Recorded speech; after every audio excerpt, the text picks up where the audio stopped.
I'll be right there.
Okay, sorry about that.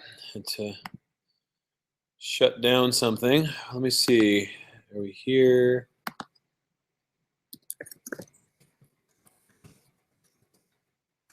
Can you see and hear me? Just let me know in the chat thread because I don't have any other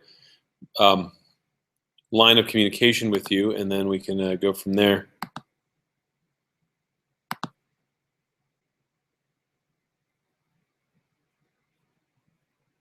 Okay.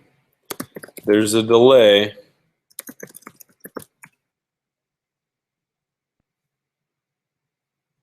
Great. Okay, cool. So let me go over to the notes. Welcome, everybody. Where the hell are the notes? I have the classic challenge of having too many windows open right now. There we go. Chapter 9. Thanks, Lee and gang, for doing this. The emotional practice. Nice summary. Healing emotional issues. How to absorb power back from the shadow. The organs and the emotions. Nice graphic. Colors and questions. Cool. Whoa. Holy crap. Okay, I better get to work. Follow up from last week. Page 155. Could I demonstrate stance number 7, square horse, palms flat behind, fingers pointing forward? Yeah, absolutely. Let me get the window so I can make sure I'm in frame here. I'm going to do this. No. Let's see. Let's go this way.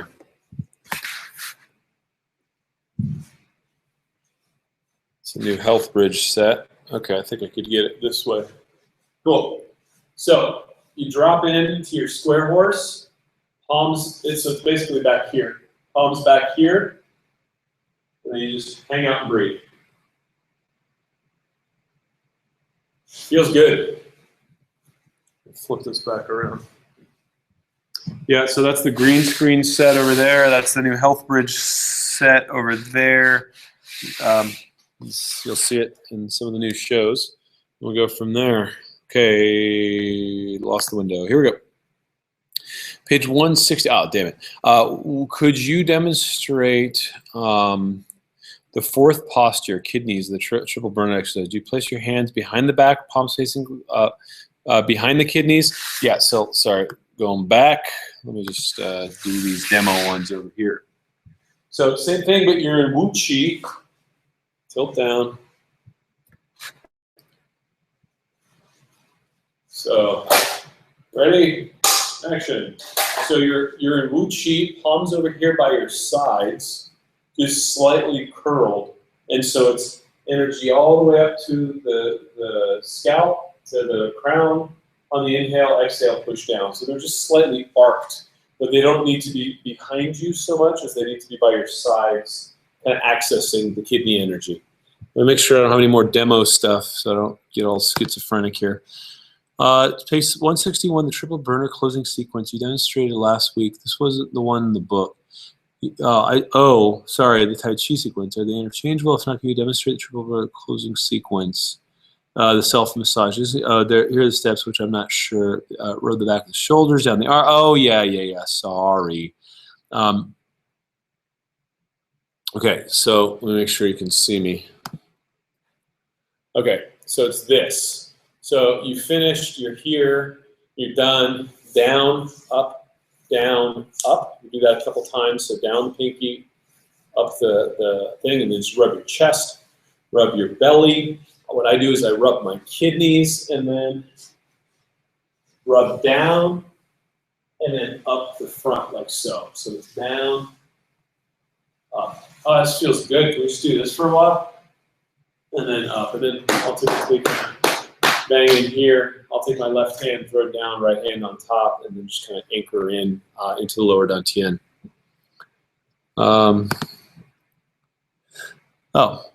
Okay, coming back over.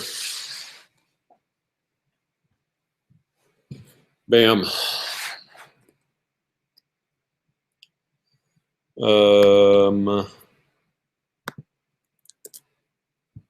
Here we go. Just want to make sure you guys can see me. Yes. All right, we're back.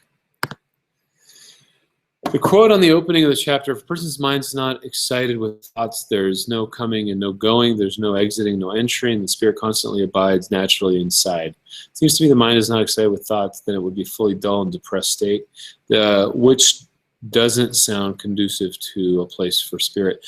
No, this is more like monkey chatter. So this is, it's kind of like classic Chinese like languaging around, the essence of like kind of, if your blood level is calm, if you're not toxic, if your body has the yin balanced with the yang, then there's a certain amount of mental chatter that comes just from the body being pissed off. And people who are sick don't even realize that that's there. And once you feel better, you realize that things are more calm. So that's what we're alluding to here, not like, completely dull. Page 173, first we must acknowledge this behavior and then focusing in on your heart, immediately go into forgiving whoever, whatever, and however anyone was involved.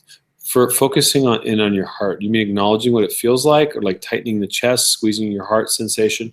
No, I'm saying, pull up the thought field and then actually drop into your heart and then access the energy of forgiveness, which comes from this region, and then bathe the event, the person, the behavior in that forgiveness through the node of the heart. So it comes through the heart region. And we're back on forgiveness again. Funny that theme keeps emerging. You mean on the original event or the event at the time of trigger, or both?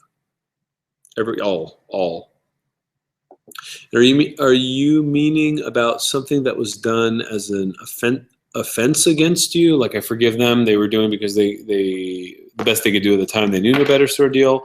Give us an example. Yeah, I mean, Daddy used to beat me, right? My mother didn't want me because she got no divorce with my father, and she was only 21 years old at the time, and she was just doing the best she could, and I got to let that go. I have to forgive that, right? And then you go back to the time when she originally left and said the hurtful things, and you also bathe that time, that vision, that kind of moment in history also with the light of forgiveness, which isn't the easiest thing to do, but it's what to do. Page 173 still. This is where we drop into our heart. Forgive him for what he's done, has done right there and then. And with the energy neutralized, begin to see the matter for what it is. Forgive him, forgive his behavior, forgive yourself, forgive the situation. Thank him for the lessons he has given you and the opportunity to be more loving. Is this the whole key to this stuff? Is it all a lesson? Can we accept the lesson and move on, or fester and drain us forever? Some stuff must be hard to let go of. Yeah, but that's, I don't make the rules. Hanging on to it has certainly proven to not be the most effective strategy. So let's let go of it and forgive it and see how much lighter we feel. And it doesn't mean putting ourselves in similar situations of abuse or codependency or any of the other things that could be a challenge to our security, but it means letting go of the charge around this event that has been haunting us for too long. This is not my energy. These are not my demons.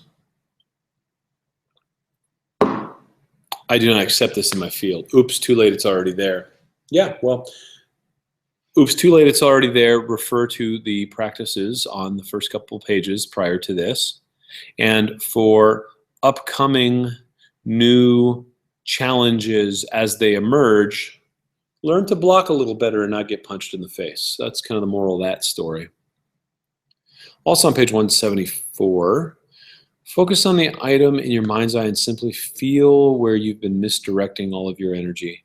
Once you reclaim it, pull it back into your lower dantian and seal it there mentally. From here, watch the energy field of the original issue collapse, and then continue to forgive it until it's completely gone. By item, do you mean the split that led to polarization and leaking energy?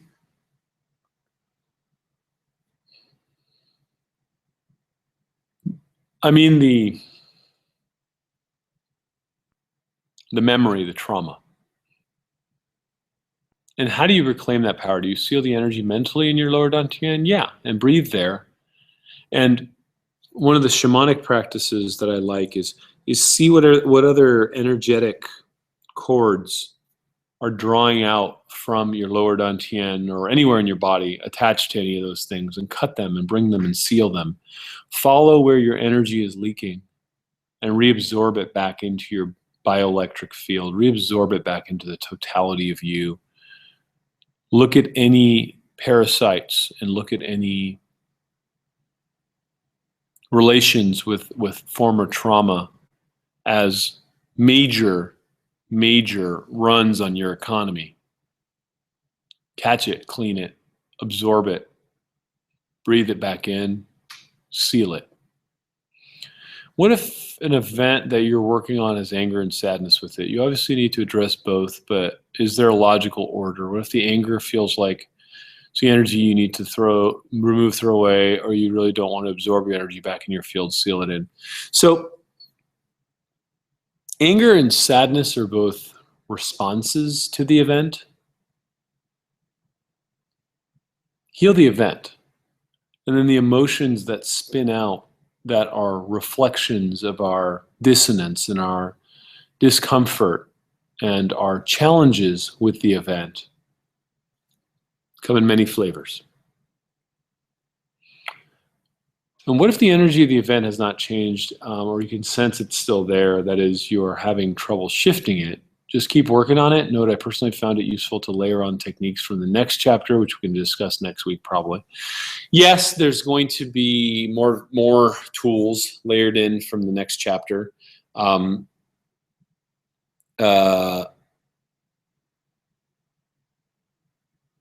Sorry, I lost my place on the page here.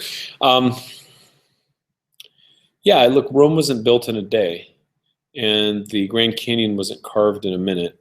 So just constantly make it your work.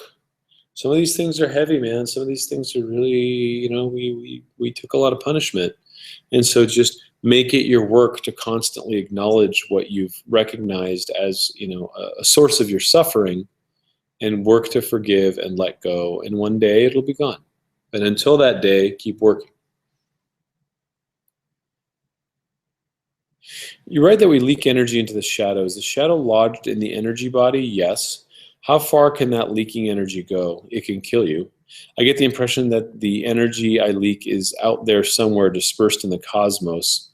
Wonder if my feel. Sorry guys, it's my wife. Let me just make sure we're not going to the hospital.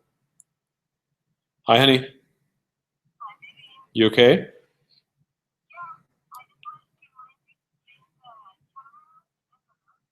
Got him. I'm on a.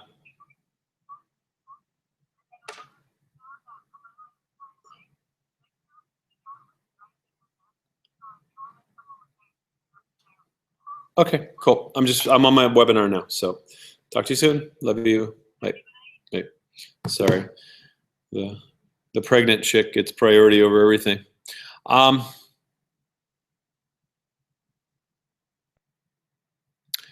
leak it out somewhere, dispersed in the cosmos. I wonder if my feeling is wrong, just manifestation of my resistance to the process. Should I be looking for this energy within my body? The answer is yes. There's no difference between you and the entire cosmos. There's no difference between your Dantian and the center of the universe. So your mind has created space and time in its three-dimensional affliction, but it's all just right here. There's nowhere other than here. So find it. If you catch yourself leaking more energy in the shadow when you think about a subject, simply trace your way back to the root of it. What if you can't trace the original event and split? Go back as far as you can and keep cleaning and tracing and meditating, and eventually you may end up there and you might find it. And that is it's just time. It's just time. I've been working on this during my daily meditation. I'm not sure I'm doing it well. I do find it a bit abstract. Could you give us an example of walking us through this process? Yeah.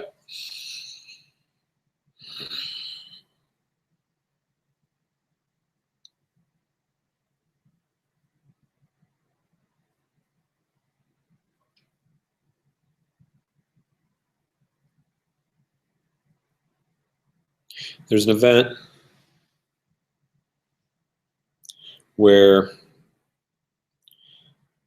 you feel shy and you flinch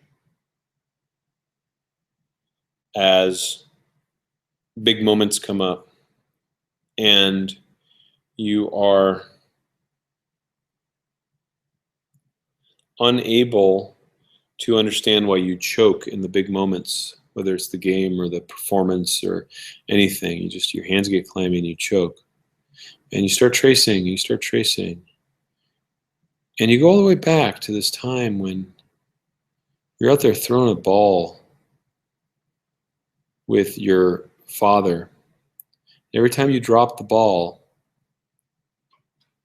he would be like, "Oh, come on, you got this, you got this." And you became so needy for your father's approval that the contingency of getting love for catching football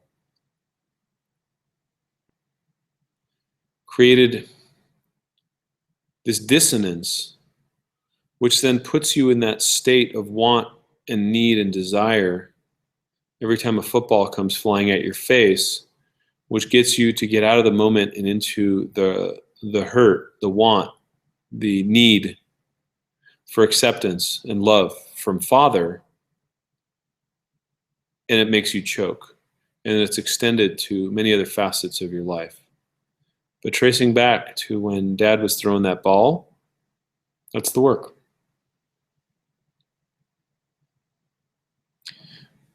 with the sound chanting, if you need less of something, an emotion, do you do the yin passive sound? Yes. But if you need more of something, joy in life, would you do the yang sound? What I would do for that is, let me see if you have it here. If not, I gotta go grab the book. Don't have it. Here, I'll have the 5 elements, I'll deal. What I would do is do both sounds to be safe for each element that's there. Because really what you want to do is you want to do the mother sound and the grandfather to check it. So it gets a little bit more elaborate, and I could get into that, but just do both for the organ that's afflicted. It will make it a lot easier for you. Sorry, I keep losing my place. It's all kind of monotone here. Cool. Color therapy, do you suggest having the color on your clothing close to your skin, or is it more about seeing it with your eyes, so in your surroundings? All of it. Wear it, look at it, visualize it, breathe it. Monks wear saffron robes and red sashes. Does this have anything to do with the chapter we're studying? Oftentimes they wear the saffron and the red to tap into the essence of their piety in their vows to renounce sexual relations, because it's the color of the lower chakra, but also specifically it draws on the color and the energy of the lower chakra to bring up for the transmutation process to the higher centers to awaken. Since a very common ailment seems to be fatigue related to kidneys, can you take us through the sounds to boost that reserve, but directly in boosting the mother element metal?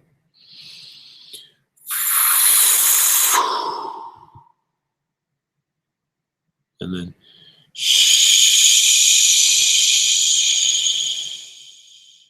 I'll usually just kind of hold. And I'll come back here. That's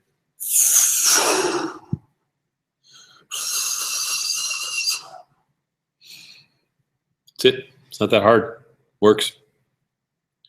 Looks like from the example above, metal is the mother of water. If you look at the controlling cycles, ultimately metal having an influence, or is it just there are 2 other further steps in between? Feels like you get a big hamster wheel that's chasing your issue, or is it more than having an awareness the whole cycle? And, oh yes, balance. Yeah, absolutely. You answered your own question. So look at it as a tool to intercept and find a way in to chisel away at the energies that are imbalanced and dissonant, and you will be able to get, you'll get a lot of traction.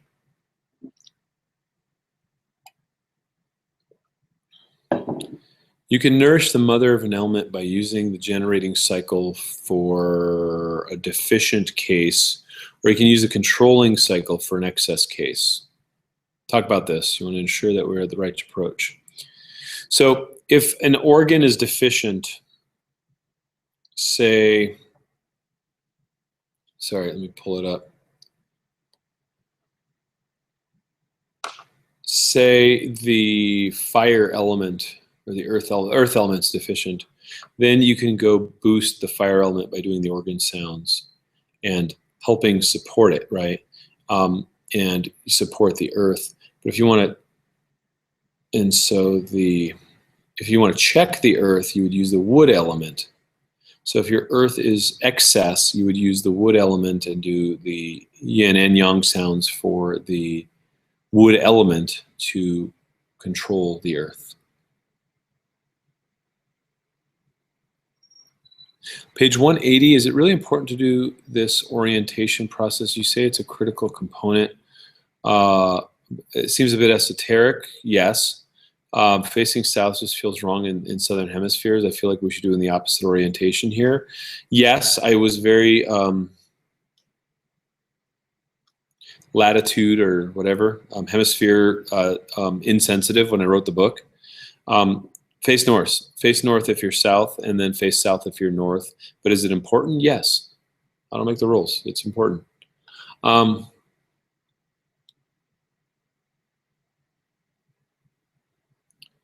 You make it sound like Shen has a life of its own. Is it all part of the same universal energy? Yeah, it's the mind of God.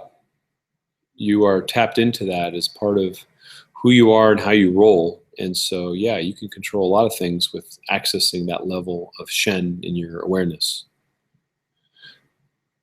Under what we need to do, number 8, practice the Taoist 5 elemental magic. What is this? Note that there's the whole concept of balancing awareness of 5 element cycles.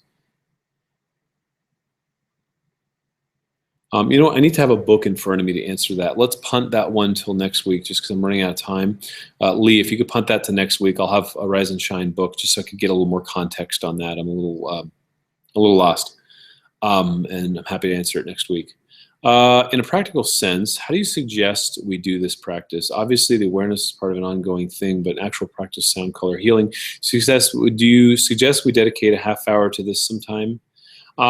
Yeah, I mean, dedicate whenever, as much as you can. You know, it's about alchemy. It's about digging, and you know, if you have time, you know, spend it unearthing treasures. And best time of day is anytime. Do we need to say the sounds out loud? Just like I did, not so loud, but you know, loud enough to make a sound. Sound that works for you in your mind's eye at the time of this awareness to complete the process. So to complete the process, mind's eye awareness, can you use the healing sound as meditation? Yeah, absolutely. Everything's a meditation. So using the healing sound as a meditation is exactly what you're learning to do here. And it's doing everything that you do in your life, including going to the gym and picking up your kids from school, as a meditation. If you get that, then you've gotten the whole kit and caboodle. And that makes it make a lot more sense. I went to a spiritual process instead of doing the emotional practice. Does that matter? Is there a sequence to these processes, or should I have applied some color and sound to this system before going into a vibratory release? No, do what feels natural. That's kind of the Taoist way anyways, right? If you feel like you need to go towards the spiritual stuff and then go to the emotional stuff, that might be your unlock. That's you. Use your intuition and drive that way. I think that's fine. What about your bones? I have osteoporosis, and I have an interview with Dr. Kim, and you have an interview with Dr. Kim Millman where you and she call your bones an organ. Anything for them from the ancient Taoists? Yeah, Taoists very much so have a practice very like the Marrow Washing Classic, which is, I want to say, in volume 3 of the Alchemy of Qigong DVDs, which is an ability to absorb and condense qi into the deepest parts of your body, the marrow. And yeah, you could look at volume 3. I'm actually looking at doing some supplemental videos for the Academy as well, and I might include one of the Taoist ones. So if that's something you're interested in, let me know, and then we'll do that. But yeah, bone marrow is the name of the game. It is an organ, and it's where the stem cells hang out. It's where we lodge a lot of toxicity, and it's a thing. So let's keep an eye on that and go from there. Cool. I got another thing at 5, so I'm there. I got to jump off. Thank you guys. Love you guys, and I will. I'll see you next week. Thanks very much.